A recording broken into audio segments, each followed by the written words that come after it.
Hello, I'm Jacob Bob. I want to introduce you to a world of mystery, a world not seen but yet to be discovered, a world that frightens many. This is the realm of the supernatural. Today we're going to interview different kinds of people, people who have connections to the supernatural world, people who have seen supernatural things, and people who may even claim to be supernatural themselves. Let's take an adventure and see if the supernatural world is truly real.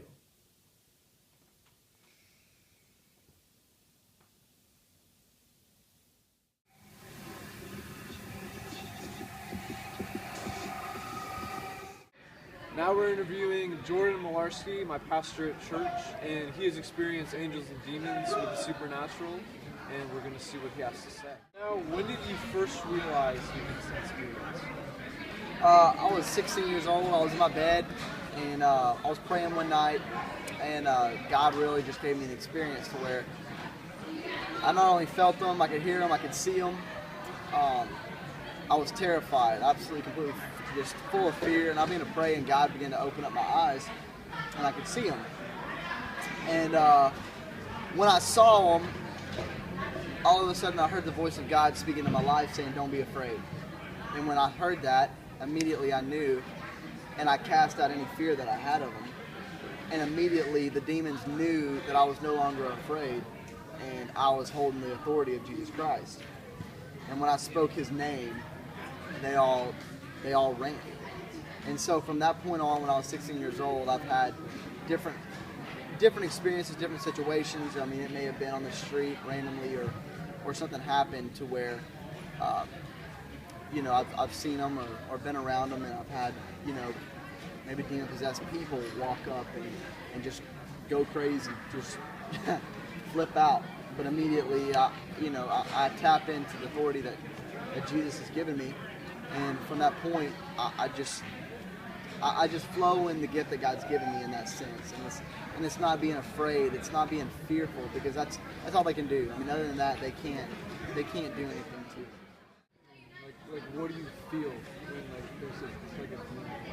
At first, I was really scared. I mean, especially if you see them, and a lot of people that see them, they see different things, and I would get pretty stinking scared. But now it's to the point where the first thing that I feel is like I get kind of almost like an asthma attack, where like my breathing goes really short.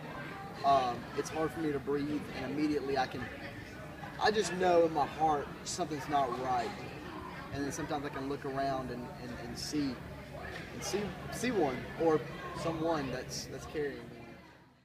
What do they look like? To me, often it's just really tall, dark figures. I have seen expressions on faces before. I've seen legitimate eyes and everything on their faces, but I would say 80% of the time it's probably anywhere from a 8 to 10 foot demon that is just very thick. Looks like he's wearing a dark cloak, very, very dark, but it looks like a man, like a shadow. If you look down a hallway in a dark room and you see a figure of somebody standing there, it basically looks like that with eyes. So has there been like a specific story that you've seen one? Yeah, I mean, I've woke up in the middle of the night with them around my bed. I've had them. Most of the time it's when I'm praying for somebody, or when I'm going before Jesus and I'm praying for people specifically. A lot of times that's when I come under attack, and it's almost like when I'm praying for this person, the enemy is retaliating and trying to put fear in my life, or they're trying to say or do something to me that's going to cause me to stop praying, to stop entering into warfare. But I've also seen angels, and so it's not just like I'm overwhelmed with the dark side of things. Like God has given me experience with angels, and that the feeling that I get around angels is right the opposite. I get very, I just know it's right. I can feel it. It's brighter. Everything's happier. It's joyful. And I feel safe. Like, these guys are huge, especially the way the Bible describes them and everything like that. And everything is just, you just know everything's right. It's good. Like they're watching out after me.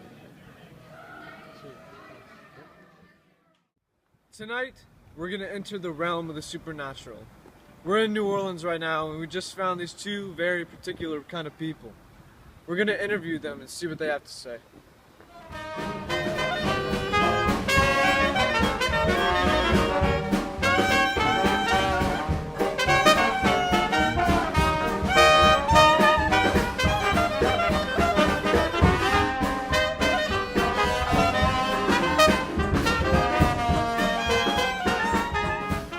Here we are with, what's your name? Jacques Lafleur. And Jacques is a vampire.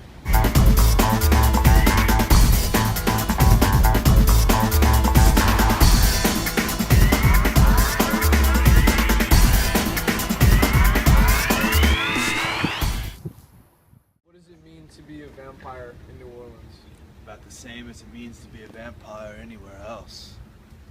Cursed with living for eternity. Living off of what I once was. Well, it's simple really. I was living in my farm hut with my wife, and then they came in. Killed my entire family, drained them dry. Next thing I knew, I became this monster that I am today. Jacques, the obvious question right now is what do you eat nowadays? Gutter punks mostly. They don't taste very good, but I like the way they squirm.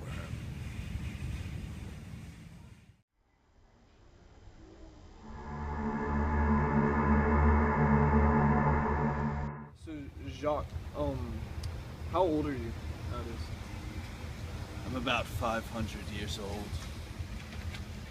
So don't look a day over 24. People like you in New Orleans right now? Yes, there are other vampires. We fulfill ourselves mostly on vagrants, vagabonds, the scum, the people nobody cares about.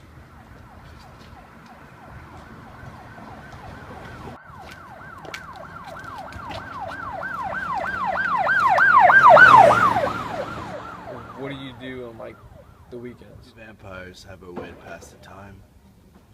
We throw some parties, hunt. For the first couple hundred years, I learned a lot. But now I've grown bored with books. The internet's kind of cool. The internet's kind of cool.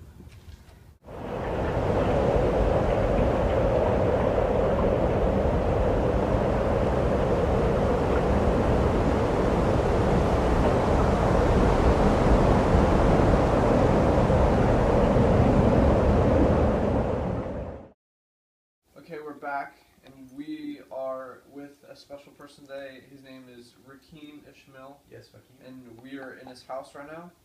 And Rakeem is a psychic.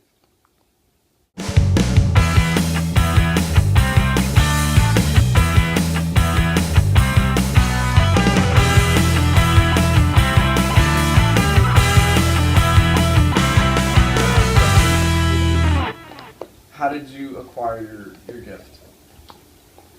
I always had intuition of a stronger connection with life not of this world. You do psychic readings, correct? Yes, I do Like the deceased. I do psychic reading and tarot card reading. I also have the ability to connect with the deceased on a level of understanding. Well, what does it feel like when you're getting a reading? Every energy is different. Sometimes I feel a cold chill down my spine, letting me know that they are present. Sometimes there's nothing at all, and that's how we can tell how strong the presence of an energy is.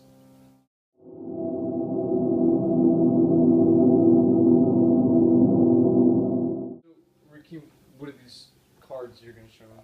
These are tarot cards, and they are used to tell a person of their past, their present, and their future. The Hierophant. And what about this one? This is the Temperance card, And then that one. and this one denotes the world. So I know you do like readings in the quarter, but could we do a reading right now with me? Yes, and if we were to use the 3 cards we drew for you, the world being your past, says that you have gone on a long journey and had many trials and tribulations. And going into your future with the Temperance card, or the present, not the future, the present says that you are able to handle these things with moderation. You are able to find equality in all circumstances. And your future, the Hierophant, says that you have an ability to communicate with yourself, with others, and you are very clear in your communications.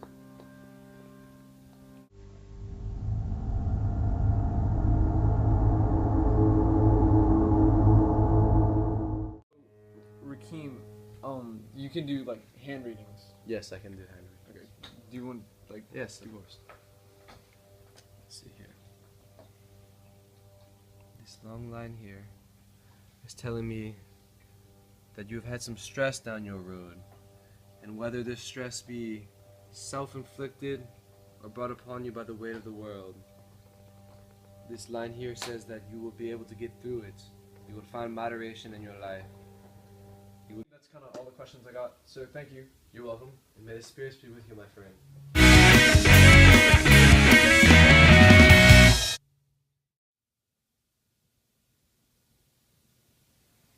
Tonight, I introduce to you 3 very special characters: vampires, psychics, and demons, all in which are very prominent figures in what is supposedly the supernatural realm. Although the question still remains, does the supernatural world exist or not? We'll leave that to you to decide.